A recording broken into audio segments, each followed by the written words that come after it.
As we approach Pink Shirt Day, I wanted to share a few thoughts on my experiences with bullying. I don't know how it happened exactly or why. I wasn't a particularly weird kid or anything, as I recall. In elementary school, I had lots of friends, I got invited to birthday parties, the whole shebang. Now, I was always a pretty sensitive kid. I mean, I'm a pretty sensitive adult, so at least that much hasn't changed. But something changed when I got to high school. I feel like I started out okay, but somewhere along the line, a couple of people started picking on me. And then a few more. And then a few more. My longtime elementary friends found other friends and settled into camps that I didn't seem welcome in. At the worst of my bullying, I stopped eating lunch because you weren't allowed to eat anywhere else in the school but the cafeteria, and no one would let me sit at their table. I was pushed, I was shoved, I was called names, I had gum stuck in my hair, I was called a fat fuck because of my size, and I even had an egg smashed over my head, and I had to sit in an afternoon assembly with it drying in my hair. I had my school bag stolen, dumped out, or hidden. Someone once held me down in the snow until I missed my bus. My gym teacher even shoved me in a corner and swore at me for doing something wrong. I was a runt, I was a late bloomer, I wasn't any good at sports, so obviously I didn't fit in with the jocks, who were, of course, the principal source of the bullying. I wasn't a particularly good student either, so I didn't really fit in with the smart crowd. I wasn't artistic, I wasn't an actor, so I didn't fit in with the artsy crowd. For a good 2 years, I was pretty much on my own. So high school, at least for a while, pretty much sucked for me. And I know it sucked for a lot of people. I worry that it's going to suck for my kids, and my parenting style is largely based around me equipping them to deal with all the ways that life can suck. And that's probably true for every parent, though. The bullying I was subjected to still affects me today. I still don't eat lunch. I have body image issues. I automatically assume when I walk into a room that I am unwelcome. I automatically assume that a group of people will regard me as an intruder if I try to join in their conversation. I automatically assume that people perceive me as a creep, a loser, a drag, that I am uninteresting. I automatically assume that people are judging me, noting all my flaws, and preparing to weaponize my shortcomings against me. I automatically assume that people are talking about me behind my back, and I always sit with my back against a wall so no one can come up behind me. I freak out when anyone stands in a doorway which I perceive as blocking my exit from the room. Now, that was 35 years ago. Get over it already, you might be saying. And really, I wish I could. I'm trying, but it's difficult. This all happened between the ages of about 13 and 15, which are highly impressionable years. They are very significant in the formation of one's personality and one's identity, or at least they were for me. And my personality got shaped in ways I am still trying to undo as I approach 50.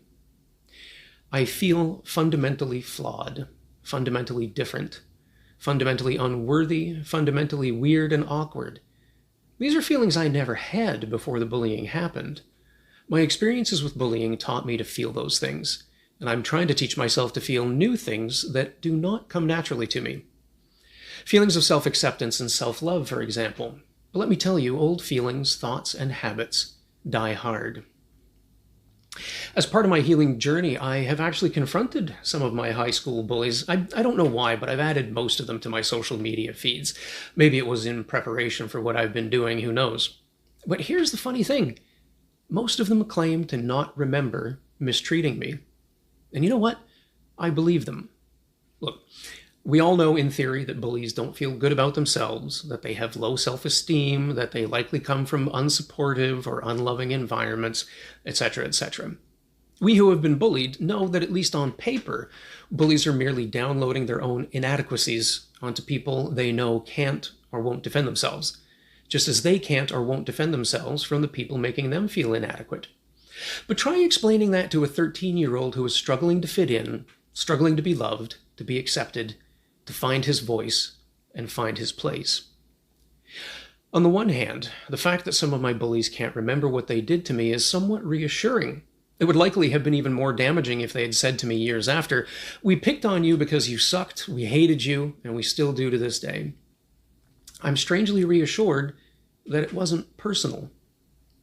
But I'm also sad that events which were so pivotal and formative in my personality, albeit negatively, did not incur even a shred of guilt or remorse on the part of my abusers. I honestly think bullies don't remember because they're simply not aware of the pain they are causing. I think they wander through life largely like bulls in a china shop, causing enormous damage and not noticing or caring. I think many of them lack the basic capacity to feel empathy because that has likely not been modeled for them. On the bright side, a couple of them do remember tormenting me, and they have issued apologies that, frankly, I'm comfortable with.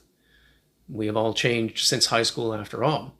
A couple of them I will never contact because from their social media posts I can tell that they have not changed enough.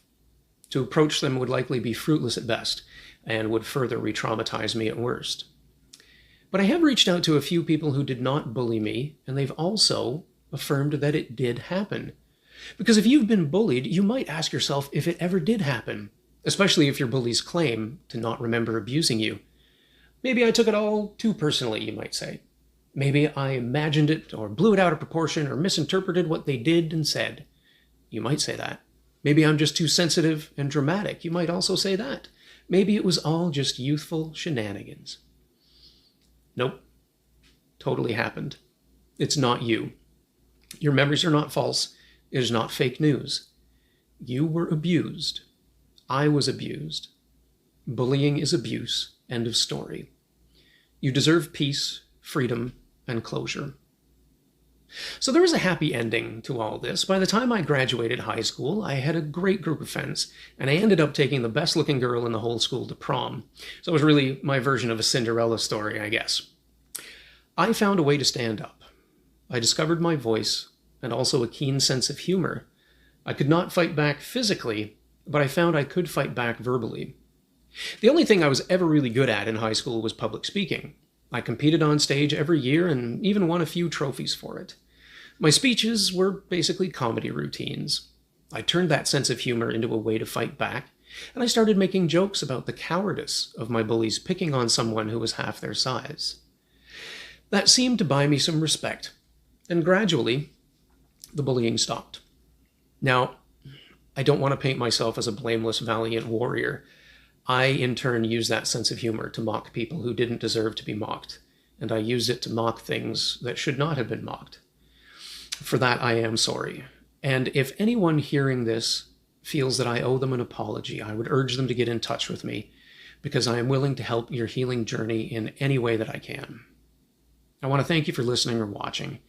I want to thank you for caring enough about yourself to seek help in acknowledging and processing your own experiences with bullying. Bullying is abuse. You are abused. You are not alone. You are a survivor.